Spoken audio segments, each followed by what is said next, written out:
ጤና ይስጥልኝ ውድ የኢንፎቴይመንት የዩቲዩብ ቻናል ቤተሰቦች፣ ዛሬ 3 መረጃዎችን ይዤላችሁ ቀርቤያለሁ። እነዚህ 3 መረጃዎች ተያያዥነት ያላቸው ጉዳዮች ናቸው። በተለይ የአሜሪካ መንግስት ደግሞ ጠንከር ያሉ መመሪያዎችን እንደዚሁም ደግሞ የተለያዩ አይነት አስተዳደራዊ የሆኑ ውሳኔዎችን እየወሰነ ነው ያለው። እንግዲህ እነዚህ ውሳኔዎች ምንድናቸው የሚለውን አንድ ባንድ ይዤላችሁ ቀርቤያለሁ። ከዚህም በተጨማሪ ደግሞ የኢሚግሬሽንና ዜግነት እንግዲህ አገልግሎት የኢትዮጵያ ኢሚግሬሽንና የዜግነት አገልግሎት ደግሞ አዲስ መረጃ አውጥቷል። ይሄ ነገር ምንድነው? ይሄ ሁላችሁም የምትወዱት ይመስለኛል። እንግዲህ ወደ እነዚህ መረጃዎች በቀጥታ እንተላለፋለን። ለዚህ ቻናል አዲስ ከሆናችሁ ሰብስክራይብ አድርጉ። እንግዲህ ወደ መጀመሪያው መረጃ ነው የምንተላለፈው። የመጀመሪያው መረጃችን በኢትዮጵያ የአሜሪካ አምባሳደር ሆነው የሚያገለግሉት ኤርቪን መሲንጋ በቅርቡ እንግዲህ በሚዲያ ላይ ቀርበው አንዳንድ ማሳሰቢያዎችን ተናግረዋል። ባቀረቡት ስቴትመንት ላይ Greetings. My name is Irvin Masinga and I have the honor to serve as the United States Ambassador to the Federal Democratic Republic of Ethiopia. The United States and Ethiopia share a long-standing partnership built on 120 years of mutual respect and cooperation. Today, I'm here to talk about United States visas. As Secretary Rubio has stated, a visa is a privilege, it is not a right.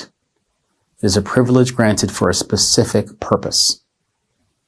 Failing to adhere to the purpose of travel for which a visa was issued can lead to serious consequences. One of the most important and often misunderstood requirements for any traveler to the United States is compliance with the terms of the United States visa. U.S. Customs and Border Protection, CBP, determines the authorized period of stay for all foreign nationals entering the United States. There is no such thing as an excused overstay. The consequences of remaining in the United States beyond your authorized period of stay could include visa revocation, deportation, and ineligibility for future visas. Additionally, your misuse of our visas also makes it difficult for future Ethiopian travelers to obtain a visa. Just as I've urged my fellow American citizens to adhere to Ethiopian visa laws and to avoid overstaying here, help your fellow Ethiopians and don't overstay your visa in the United States. Also, do not become a public charge in the United States. And what does that mean? President Trump has made clear that all travelers to the United States, immigrants and people going for short stays for business or tourism, must be financially self-sufficient. This protects public benefits for Americans. Please ensure that you have the resources to support all potential expenses incurred during your travel to the United States, including medical expenses, whether you go as a tourist, for a short stay, or as the family member of a legal permanent resident or a U.S. citizen. The misuse of American public benefits was a factor in the recent decision by the president to pause immigrant visas in 75 countries, including Ethiopia. Our commitment to facilitating legitimate travel remains strong, but compliance is not negotiable. Thank you for your understanding and safe travels.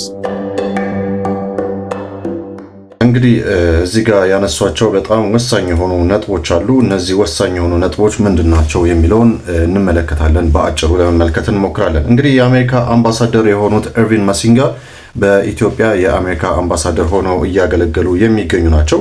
እንግዲህ እኚህ አምባሳደር እንደገለጹት ታዲያ ቪዛ ኦቨርስቴይ በጣም ከባድ የሆኑ ችግሮችን በአሜሪካ ለሚቆዩ ኢትዮጵያውያን ከባድ የሆኑ መዘዞችን ሊያስከትል እንደሚችል ነው የገለጹት። እንግዲህ የመግለጫውን ዋና ይዘት ስትመለከቱት የህግ መጣስን ላይ ትኩረት ያደረገ ነው። ምክንያቱም ቪዛ በተለያዩ አይነት በጉብኝት ሊሆን ይችላል፣ በስራ ሊሆን ይችላል፣ በተለያዩ አይነት ምክንያቶች ቪዛ አግኝተው ወደ አሜሪካን ሀገር የሚሄዱ ኢትዮጵያውያን እና ትውልደ ኢትዮጵያውያን ምንም አይነት የቪዛ ኦቨርስቴይ ማድረግ አይጠበቅባቸውም ወይም አይገባቸውም። ይሄ ከባድ የሆነ እንደ ወንጀል የሚቆጠር ነገር ነው። እንግዲህ አንድ ግለሰብ በተሰጠው የቪዛ ገደብ ለምሳሌ ለቱሪስት ወይም ለንግድ ስራ በላይ ከተሰጠው የቪዛ ገደብ በላይ በአሜሪካ መቆየቱ በቀጥታ የሀገሪቱን የኢሚግሬሽን ህግ እንደመጣስ ይቆጠራል የሚል ነገር ተናግረዋል። ስለዚህ ይሄ ደግሞ ምንድነው የሚያስከትለው ካላችሁ በመጀመሪያ ደረጃ ቀጥታ ዲፖርቴሽን ሊያስከትል ይችላል። ከዚህም በተጨማሪ ደግሞ የወደፊትን ቪዛ የማጣት ትልቅ ከባድ መዘዝ ያስከትላል። ስለዚህ ከተፈቀደው ቀን በላይ የቆየ ሰው የያዘው ቪዛ ወዲያውኑ ውድቅ ወይም ቮይድ የሚሆን ሲሆን ለወደፊትም ወደ አሜሪካ ለመመለስ የሚያደርገው ማንኛውም የቪዛ ጥያቄ ተቀባይነት የማግኘት እድሉ በጣም ዝቅተኛ ይሆናል። እንደውም አያገኝም ወደሚለው ደረጃ የቀረበ ይሆናል። እንደ መቆያ ጊዜው ርዝመት ከ6 ወር እስከ 1 ዓመት ወይም ከዛ በላይ ከሆነ ግለሰቡ ለ3 ወይም ለ10 ዓመታት ወደ አሜሪካ እንዳይገባ ሊታገድ ይችላል። በሌሎች ላይ የሚኖረው ጫና በተመለከተ ይሄ ድርጊት በአሁኑ ወቅት እንደዚሁ ቪዛ ጠይቀው ለመሄድ ለሚፈልጉ ሌሎች ኢትዮጵያውያን የቪዛ አሰጣጥ ሂደቱ ላይ ጥርጣሬና ጥብቅ ቁጥጥር እንዲኖር በማድረግ እንቅፋት ይሆናል በሚል ነው እንግዲህ ይህንን ማሳሰቢያ የሰጡት። እንግዲህ እንደምታውቁት የአሜሪካ መንግስት በተለይ ደግሞ ዶናልድ ትራምፕ ወደ ስልጣን ከመጡ በኋላ የተለያዩ አይነት የህግ ማሻሻያዎች እንዲኖሩ፣ የተለያዩ አይነት ገደቦች ደግሞ በኢሚግራንት ቪዛ ላይ እንዲኖር አድርገዋል። ይሄ ደግሞ ኢትዮጵያን ጨምሮ 75 ሀገራት ወደ አሜሪካን በኢሚግራንት ቪዛ እንዳይገቡ ማድረግንም የሚጨምር ነው። ይሄ ማለት ምንድን ነው? አንድ ሰው በቱሪስት ቪዛ ሄዶ ከ6 ወር በላይ የሚቆይ ከሆነ ከ1 ዓመት በላይ የሚቆይ ከሆነ ህግ እንደመጣስ ነው የሚቆጠረው። የአሜሪካንን የኢሚግሬሽን ህግ እንደጣሰ ተደርጎ ይቆጠራል። ሌላው ከዚህ ጋር ተያይዞ የተጠቀሰው ነገር ደግሞ በአሜሪካ ከሄዱ በኋላ እንግዲህ ፐብሊክ ቻርጅ እንዳይሆኑ መጠንቀቅ ነው። በተለያዩ አይነት ምክንያቶች ለአጭር ጊዜ የሚሆን ለተወሰኑ ለየትኛውም አይነት የጊዜ ርዝመቶች ለሚቆዩ ኢትዮጵያውያን ትልቁ በማስጠንቀቂያነት እየተነገረ ያለው ነገር የአሜሪካ መንግስት ድጎማ ተረጆች እንዳትሆኑ ነው፣ ወይም ፐብሊክ ቻርጅ እንዳትሆኑ ነው። ምክንያቱም ይሄ ፐብሊክ ቻርጅ መሆን ነው እንግዲህ 75 የሚያክሉ ሀገራትን ኢትዮጵያን ጨምሮ የኢሚግራንት ቪዛ እንዲከለከሉ ያደረጋቸው። ስለዚህ የሜዲካልንም ሊሆን ይችላል፣ የተለያዩ አይነት የጉዞ ወጪዎችን፣ የሕክምና፣ የሆቴል እንደዚሁም ደግሞ ሌሎችን ወጪዎችን ራሳችሁ ቻሉ የሚል ትልቅ የሆነ መመሪያ ነው እንግዲህ በእኚህ አምባሳደር አማካይነት የተላለፈው። እንግዲህ የትራቨለርስ ቪዛ ፕሪቪሌጅ እንጂ መብት አይደለም፣ ራይት አይደለም ነው እየተባለ ያለው እንግዲህ እንደ አምባሳደር እንደገለጹት። ስለዚህ በዚህ መብታችሁ ለስፔሲፊክ ፐርፐዝ ወይም ደግሞ ለተለየ ዓላማ ተብሎ በሚሰጣችሁ በዚህ ቪዛ ጥሩ ተጠቃሚዎች ሁኑ። እንደዚሁም ደግሞ ትክክለኛ ቪዛ ጊዜያችሁን ብቻ ተጠቀሙ። ከዛ ውጪ ያሉ ጊዜያትን በመቆየት ቪዛችሁን አታቃጥሉ፣ የነገ ተስፋችሁንም አታጨልሙ የሚባል ምክር ነው እየተሰጠ ያለው። እንግዲህ ይሄ ህግ እየተሰጠ ያለበት ትልቁ ምክንያትና ጠበቅ መደረጉ ምክንያቱ ስንመለከት ደግሞ ብዙዎች በእንደዚህ አይነት በቱሪስት ቪዛ የሚሆን በስራ ቪዛ፣ በትምህርት ቪዛ ከሄዱ በኋላ በተለየ መንገድ እዛው የመቅረት ጥገኛ የመሆንና ሌሎችንም አይነት መንገዶችን እየተጠቀሙ ከመሆኑ አንጻር ይሄ ቪዛ ክልከላ እንደዚሁም ደግሞ ኦቨርስቴ የሆነ ቪዛ ከባድ እንደሆነ እና መዘዙም ትልቅ እንደሆነ እየተነገረ ያለው በዚህ ምክንያት ነው። ከዚህ ጋር ተከትሎ ታዲያ አንድ የሆነ ህግ የአሜሪካ መንግስት አጽድቋል። ይሄ ከበድ ያለ ህግ ነው። ከዚህ በኋላ የሚተገበረውን ነገር ነው እንግዲህ የሚገልጸው። ይሄ ህግ ምንድን ነው የሚለውን አሁን እንመለከታለን ማለት ነው። ወደ ሁለተኛው መረጃ እንተላለፋለን። እንግዲህ ሁለተኛው መረጃ የሚገልጸው በመጋቢት መጨረሻ እንደ ኢትዮጵያን አቆጣጠር ወይም በሚያዝያ መጀመሪያ ላይ እንደ አውሮፓውያን አቆጣጠር ተግባራዊ ይሆናል ተብሎ የሚጠበቀው አዲስ የሆነ መመሪያ ቪዛ ቦንድ ፓይለት ፕሮግራም በመባል ይታወቃል። እንግዲህ ይሄ የቪዛ ቦንድ ፓይለት ፕሮግራም ማለት የአሜሪካ የውጭ ጉዳይ ሚኒስቴር ወይም ስቴት ዲፓርትመንት በቅርቡ ይፋ ያደረገው መመሪያ ነው። ታዲያ የህጉ ይዘትና ዓላማ ምንድን ነው ልትሉ ትችላላችሁ። የገንዘብ መጠን ተጠቅሷል። እንግዲህ ማንኛውም ኢትዮጵያን ጨምሮ እንደዚህ ያሉ ሀገራት ወደ አሜሪካ ለመሄድ ከፍ ያለ የገንዘብ መጠን ሊጠየቁ ነው ከዚህ በኋላ። ይሄ ማለት በቆንስላ ኦፊሰሩ ውሳኔ $5,000፣ $10,000 ወይም እስከ $15,000 የሚደርስ የዋስትና ገንዘብ ወይም ቦንድ ማስያዝ ሊጠየቅ ነው። እንግዲህ ዓላማው ዋነኛ ግቡ በቱሪስት ማለትም በቢ2 እና በንግድ በቢ1 ቪዛ ወደ አሜሪካ ገብተው የቪዛ ጊዜያቸው ሲያበቃ የማይወጡ ወይም ኦቨርስቴ የሚያደርጉ ቀደም ሲል ከተነጋገርነው ጉዳይ ጋር በተያያዘ የሚያደርጉ ሰዎችን ቁጥር ለመቀነስ ታስቦ የተደረገ ነው። እንግዲህ ቀደም ሲል ኤርቪን ማሲንጋ የተናገሩት ኦቨርስቴድ የሆኑ ሰዎች ከባድ የሆነ መዘዝ ይከተላቸዋል ብለው ነበር። በዚህ መሰረት እንግዲህ ከመጪው ኤፕሪል 2 ወይም ሚያዝያ 2 እንደ ፈረንጆች አቆጣጠር ተግባራዊ ይሆናል ተብሎ የሚጠበቀው ይሄው ማንኛቸውም ኢትዮጵያን ጨምሮ ወደ 50 የሚያክሉ ሀገራት ከዚህ በኋላ ወደ አሜሪካ ለመሄድ እስከ $15,000 የሚደርስ ገንዘብ በማስያዣነት ሊጠየቁ መሆኑን የሚገልጸው መመሪያ ነው። እንግዲህ ግለሰቡ በተሰጠው የቪዛ ገደብ ውስጥ ወደ ሀገሩ ከተመለሰ ያስያዘው ሙሉ ገንዘብ ተመላሽ ይደረግለታል። ነገር ግን ከቪዛው ጊዜ በላይ ከቆየ ወይም ኦቨርስቴይ ካደረገ የገንዘቡ እንደማይመለስለት ይህ መመሪያ ይደነግጋል። ታዲያ በዚህ ውስጥ የተካተቱት ሀገራት እነማን ናቸው ከተባለ ይህ መመሪያ ከዚህ ቀደም በ38 ሀገራት ላይ ተግባራዊ ተደርጎ የነበረ ሲሆን አሁን ደግሞ ኢትዮጵያን ጨምሮ 12 አዳዲስ ሀገራት መካተታቸው ተገልጿል። በአጠቃላይ አሁን ላይ መመሪያው የሚመለከታቸው ሀገራት ቁጥር ወደ 50 ደርሷል። እንደነገርኳችሁ አዲስ የተጨመሩት ሀገራት ደግሞ ኢትዮጵያ፣ ካምቦዲያ፣ ጆርጂያ፣ ግሪናዳ፣ ሌሶቶ፣ ሞሪሸስ፣ ሞንጎሊያ፣ ሞዛምቢክ፣ ኒካራጓ፣ ፓፑዋ ጊኒ፣ ሲሸልስ እና ቱኒዚያ ናቸው። ስለዚህ እነዚህ 50 የሚያክሉ ሀገራት ከዚህ በኋላ ወደ አሜሪካ ለመሄድ $15,000 የማስያዣ ገንዘብ ወይም ቦንድ ይጠየቃሉ። እንደዚሁ ወደ አሜሪካ አይገባም ማለት ነው። ይሄ ትልቁ የወጣው መመሪያ መሰረት ያደረገው ደግሞ በአሜሪካን ሀገር በተለያዩ አይነት መንገዶች በተለይ ደግሞ በንግድ በስራ አማካይነት ወይም ደግሞ በቱሪስት ቪዛ ከሄዱ በኋላ ከጊዜያቸው በላይ የሚቆዩ ሰዎችን ቁጥር ለመቀነስ የታሰበ ነው።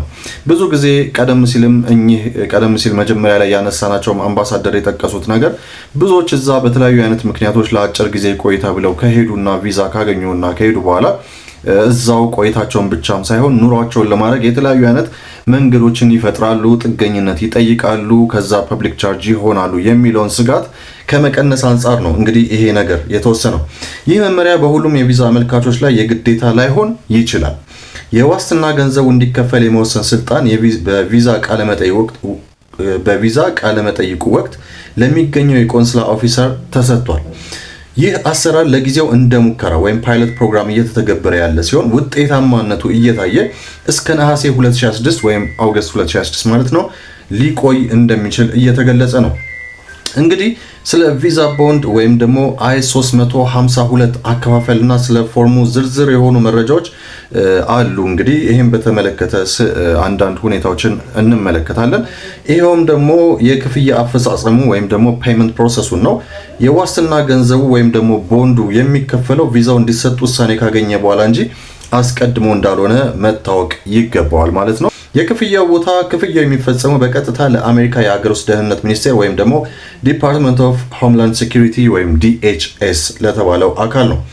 በአብዛኛው ክፍያው የሚፈጸመው በካሽ ቦንድ ሲሆን አሜሪካ ውስጥ የሚገኝ ወዳጅ ወይም ዘመድ ወይም ስፖንሰር ማለት ነው በቆንስላው በተሰጠው ትዕዛዝ መሰረት ለገንዘብ ሚኒስቴር ተቀማጭ ሊያደርግ ይችላል ይላል። ማረጋገጫውን በተመለከተ ክፍያው እንደተፈጸመ የሚሰጠው ደረሰኝ ለቆንስላው መቅረብ ይኖርበታል። ከዚያ በኋላ ነው ቪዛው በፓስፖርት ላይ ታትሞ የሚሰጠው። እንግዲህ ይሄ የፎርም I-352 ወይም የኢሚግሬሽን ቦንድን ስንመለከት በዋነኛነት በሁለት ወገኖች መካከል የሚደረግ ስምምነት ነው። አንደኛ አስያዥ አለ ወይም ደግሞ ኦብሊገር። ገንዘቡን የሚያስይዘው አካል አሜሪካ ውስጥ ያለ ሰው ወይም ድርጅት ሊሆን ይችላል። ቤኔፊሻሪው ደግሞ ወይም ደግሞ ተጠቃሚው ቪዛ ጠያቂው ወይም መንገደኛው ነው። ስለዚህ እንደዚህ የመሰሉ ነገሮች ናቸው የሚፈጸሙት። የገንዘብ መጠኑን ቀደም ሲል እንደነገርኳችሁ እስከ $15,000 የሚያክል ይሆናል የሚጠየቀው ማለት ነው። የቆይታ ጊዜው እንግዲህ መንገደኛው አሜሪካ ውስጥ ሊቆይበት የተፈቀደለት የራሱ ጊዜ አለ። ያንን ጊዜ ተጠቅሞ ከቆየ በኋላ ወደ አገሩ ሲመለስ ያስያዘው $15,000 ገንዘብ ተመላሽ ይደረግለታል። እንግዲህ ውሉ የሚፈርሰው መቼ ነው ካላችሁ እንደነገርኳችሁ መንገደኛው በሰዓቱ ከወጣ ገንዘቡ ተመላሽ ይሆናል። መንገደኛው በሰዓቱ ካልወጣ ወይም የቪዛ ሕጋትን ከጣሰ ደግሞ ገንዘቡ ለመንግስት ገቢ እንደሚሆን የሚገልጽ ስምምነት ይፈጸማል ማለት ነው። ስለዚህ ገንዘቡን ተመላሽ የሚደረግበትም መንገድ አለ። ይሄውም ደግሞ የፎርም I-391 ወይም ደግሞ ኖቲስ ኦፍ ኢሚግሬሽን ቦንድ ካንስልድ የሚባለው የተባለ ደብዳቤ ለአስያዡ ይሰጣል ማለት ነው ወይም ይላካል። ከዛ አስያዡ ይህን ደብዳቤ ይዞ የከፈለውን ዋና ገንዘብ ከነወለዱ ተመላሽ እንዲደረግለት መጠየቅ ይችላል ማለት ነው። እንግዲህ ጠቃሚ ማሳሰቢያ ይሄንን በተመለከተ አሰራሩ አዲስና ለሙከራ የቀረበ በመሆኑ በየጊዜው መጠነኛ ለውጦች ሊኖሩት ይችላሉ። በተለይ ከመጋቢት መጨረሻ ወይ በኢትዮጵያን አቆጣጠር ማለት ነው ወይም ደግሞ ኤፕሪል 2 ላይ በፈረንጅ አቆጣጠር ወይም እንደ አውሮፓውያን አቆጣጠር ከዛ በኋላ ባሉት ቀናት በኢትዮጵያ የሚገኘው የአሜሪካ ኤምባሲ በሚሰጠው ተጨማሪ መመሪያ ላይ ጥንቃቄና ክትትል ማድረግ ያስፈልጋል ማለት ነው። ታዲያ የዚህን ዝርዝር መረጃ የበለጠ ማወቅ የምትፈልጉ ከሆነ እንግዲህ ከስር ዲስክሪፕሽን ቦክስ ላይ አስቀምጣላችኋለሁ። በእነዚህ ሊንኮች ውስጥ እየገባችሁ ተጨማሪ የሆኑ መረጃዎችና ማብራሪያዎችን ማየት ትችላላችሁ። እንደዚሁም ደግሞ በአሜሪካ የውጭ ጉዳይ ሚኒስቴር ወይም ደግሞ ዲፓርትመንት ኦፍ ስቴት እዛ ውስጥ መግባት ትችላላችሁ። በሱ አማካኝነት እነዚህ ነገሮች ማወቅ ትችላላችሁ ማለት ነው። እንግዲህ መመሪያው ከመጋቢት 24 ቀን 2018 ወይም ደግሞ በኤፕሪል 2 2026 ጀምሮ ተግባራዊ ይሆናል ተብሎ ይጠበቃል። በአዲስ አበባ በሚገኘው የአሜሪካ ኤምባሲ በድረገጽ ላይ ወይም ደግሞ et.usembassy.gov ላይ ስለዚህ መመሪያ እንደዚሁም ስለሚወጣው አዲስ ነገር ማግኘት እንደምትችሉ ማሳሰብ እፈልጋለሁ። እንግዲህ እነዚህ ሁለቱ ነገሮች በጣም ተያያዥ ናቸው። ወደ ሶስተኛው መረጃ እንተላለፋለን። ሶስተኛው መረጃ ደግሞ በኢትዮጵያ የሚገኘው የኢሚግሬሽንና ዜግነት አገልግሎት ያወጣው አዲስ መረጃ ነው። ኢትዮጵያውያን የሆናችሁ የአሜሪካ ዜግነት ላላችሁ ለሁላችሁም በጣም ጠቃሚና አስደሳች ነገር ይመስለኛል። ሁላችሁም በዚህ እንደምትደሰቱ ተስፋ አደርጋለሁ። በተለይ በዚህ 2 ቀን ደግሞ በተለይ ከትላንት ጀምሮ ዛሬም ድረስ የተለያዩ አይነት ሚዲያዎች በኢትዮጵያ የሚገኙ ሚዲያዎችም በሰፊው እየተነጋገሩበት ያለ ነገር ነው። የአሜሪካ ዜግነት ላላችሁ ትውልደ ኢትዮጵያውያን በሙሉ የሚል አንድ ደብዳቤ የኢሚግሬሽን እና የዜግነት አገልግሎት በይፋ አስነብቧል። በሀገራችን የኢሚግሬሽን ሕግ መሰረት ከተፈቀደላቸው የቆይታ ጊዜ በላይ በተለያዩ ምክንያቶች የቆይታ ጊዜ ያለፈባቸው ወይም ኦቨርስቴይ እንግዲህ ይሄ ኦቨርስቴይ በጣም ተደጋጋሚ ነገር ነው። እንግዲህ እስካሁን እያል ነው ያለ ነው። በፊት የአሜሪካ መንግስት ነበር፣ አሁን የአሜሪካ ኢሚግሬሽን ነበር፣ አሁን ደግሞ በኢትዮጵያ የሚገኘው የኢሚግሬሽንና የዜግነት አገልግሎት ያወጣው መረጃ ነው። እንግዲህ እንደነገርኳችሁ በሀገራችን ኢሚግሬሽን ሕግ መሰረት ከተፈቀደላቸው የቆይታ ጊዜ በላይ በተለያዩ ምክንያቶች የቆይታ ጊዜ ያለፈባቸው ወይም ኦቨርስቴይ ያደረጉና በኢሚግሬሽን ደንብ መሰረት ለገንዘብ መቀጮ የተዳረጉ ትውልደ ኢትዮጵያዊ አሜሪካውያን የመክፈል አቅም የሌላቸው መሆኑን በመግለጽ ቅጣቱ እንዲነሳላቸውና የሀገራችንን የኢሚግሬሽን ሕግ አክብረው በህጋዊ መንገድ መንቀሳቀስ እንዲችሉ የቅጣት ምህረት ጥያቄ በተደጋጋሚ ሲያቀርቡ ቆይተዋል ይላል። ተቋማችንም ጉዳዩን በጽሞና ሲመለከተው ቆይቶ የአሜሪካን ዜግነት ላላቸው ትውልደ ኢትዮጵያውያን ግለሰቦች የሚከተለውን ውሳኔ አስተላልፏል። አንደኛ፣ ከ18 ዓመት በታች ለሆናቸው ህፃናት ቅጣቱ ሙሉ በሙሉ ተትቶላቸው ወደ ህጋዊ የቪዛ አሰራር እንዲገቡ እንዲደረግ። ሁለተኛ፣ 18 እና ከዛ በላይ ለሆኑ አዋቂዎች ካለባቸው ቅጣት ገንዘብ በግማሽ በመክፈል እንዲስተናገዱና ወደ ህጋዊ የቪዛ አሰራር እንዲገቡ በማለት ውሳኔ አስተላልፏል። በመሆኑም የህጉ አስፈላጊነት በዋናነት ማንኛውም የውጭ ዜግነት ያለው ግለሰብ በሀገራችን የሚያደርገው ቆይታ ህጋዊነትን የተከተለ እንዲሆን ታስቦ የተዘጋጀ ሲሆን ይህ የቅጣት ቅነሳና ምህረት እድል የግለሰቦቹን ወደ ህጋዊነት ለማምጣት የተሰጠ በመሆኑ የተሰጠው እድል ለአንድ ጊዜ ብቻ መሆኑን አውቃችሁ ከመጋቢት 15 2018 ዓ.ም እስከ ግንቦት 15 2018 ዓ.ም ባሉት 60 ቀናት እደግመዋለሁ። ከመጋቢት 15 2018 ዓ.ም እስከ ግንቦት 15 2018 ዓ.ም ባሉት 60 ቀናት ውስጥ ወደ ኢሚግሬሽንና ዜግነት አገልግሎት ዋና መስሪያ ቤት እየቀረባችሁ አስፈላጊውን ዶክመንት በማሟላት እንድትስተናገዱና ወደ ህጋዊ የቪዛ አሰራር ውስጥ እንድትገቡ እያሳሰብን ከተሰጠው የጊዜ ገደብ በኋላ ግን በኢሚግሬሽን ደንብ መሰረት ብቻ የምናስተናግድ መሆኑን እንገልጻለን ሲል በመጋቢት 7 2018 ከትላንት ወዲያ ማለት ነው የኢሚግሬሽንና ዜግነት አገልግሎት ይህንን ደብዳቤ አስነብቧል። እንግዲህ ያሉት ወራት ጥቂት ናቸው፣ 60 ቀናት ናቸው የተሰጡት። ስለዚህ የተሰጠውም እድል ለአንድ ጊዜ ብቻ ነው። ስለዚህ በእነዚህ 60 ቀናት ውስጥ ዶክመንታችሁን እየያዛችሁ በተለይ ደግሞ የአሜሪካ ዜግነት ያላችሁ ትውልደ ኢትዮጵያውያን የቅጣት ወይም ደግሞ የምትከፍሉትን ቅጣት ማስቀነስ ትችላላችሁ። ከ18 ዓመት በላይ የሆናችሁ ማለት ነው። ከ18 ዓመት በታች ለሆኑ ልጆቻችሁ ደግሞ ምንም አይነት ክፍያ ሳይጠየቅባቸው ወደ ህጋዊ የቪዛ አሰራር እንዲከተሉ ወይም ወደዛ ስርዓት እንዲገቡ ይደረጋል ማለት ነው። ሆኖም ግን ከዚህ ከ60 ቀናቱ ካለፋችሁ ግን የኢሚግሬሽንና ዜግነት አገልግሎት እንደ በበፊቱ ክፍያ መሰረት ቅጣታችሁን እንድትከፍሉ ያደርጋል ማለት ነው። ይሄ እንግዲህ የሚያገለግለው ኦቨርስቴ ላደረጋችሁ ብቻ ነው። ማለትም ከሚገባችሁ ቆይታ በላይ ወይም ከሚገባችሁና ቪዛችሁ ከፈቀደው ጊዜ በላይ እየቆያችሁ ላላችሁ ትውልደ ኢትዮጵያውያን የአሜሪካ ዜጎች ማለት ነው። ስለዚህ እናንተ ሁላችሁም መታችሁ ይሄንን ነገር እንድትተገብሩ እያለ የኢሚግሬሽንና የዜግነት አገልግሎት እያሳሰበ ነው። ይሄ ለሁላችሁም በጣም አስደሳች ነው። ምክንያቱም እንደነገርኳችሁ ቀደም ሲልም ደብዳቤው ላይ እንደተነበበው በተለይ ትውልደ ኢትዮጵያውያን የሆኑ የአሜሪካ ዜግነት ያላቸው ግለሰቦች ቅጣቱ ይቀነስልን፣ መክፈል አንችልም የሚል እንግዲህ የተለያዩ አይነት ተቃውሞዎችንና የተለያዩ አይነት ነገሮችን እያሰሙ ስለነበር ያንን በጽሞና ከገመገመ በኋላ ነው ይህን ውሳኔ ያስተላለፈው። ይሄ ውሳኔ ለሁላችሁም ትልቅ ጥቅም ያመጣል ብዬ አስባለሁ። እንግዲህ እነዚህ 3 መረጃዎች ነበር ለዛሬ ያቀረብኩላችሁ። እነዚህ መረጃዎች በጣም ይጠቅሟቸዋል ብዬ ተስፋ አደርጋለሁ። ለዚህ ቻናል ደግሞ አዲስ ከሆናችሁ ሰብስክራይብ ማድረጋችሁን አትርሱ። አሁንም በዚህ ቪዲዮ ላይ ያልገባችሁ ወይም እንዲብራሩላችሁ የምትፈልጓቸው ነገሮች ካሉ በኮሜንት ሴክሽን ላይ ብታሳውቁኝ ደስ ይለኛል፣ ምላሽም እሰጣለሁ። በሚቀጥለው ደግሞ በጣም አስገራሚ እና አስደንጋጭ የሆነ የአሜሪካ መንግስት አሁን የሚያወጣው አዲስ መመሪያ አለ። ይሄ ደግሞ ከማርች 1 2026 ጀምሮ በአሜሪካ ለሚገኙ ኢትዮጵያውያንም ይሁን እንደዚሁም በግሪን ካርድ ለሚገኙ ለየትኛውም ስታተስ ላላቸው በሙሉ አንድ አዲስ የሆነ መመሪያ ተተግብሯል። ይሄ ደግሞ ከበድ ያለ መመሪያ ነው፣ የአሜሪካ መንግስት የደነገገው ነው። ይሄ ምን እንደሆነ በሚቀጥለው ይዤላችሁ ቀርባለሁ ማለት ነው። እንግዲህ ይሄን ቻናል ሰብስክራይብ አድርጉ፣ ቤተሰብ ሁኑ። የደውሏን ምልክት ከነካችሁ ማንኛውም ቪዲዮ አይመልጣችሁ ማለት ነው። በሚቀጥለው እስከምንገናኝ ድረስ መልካም ጊዜ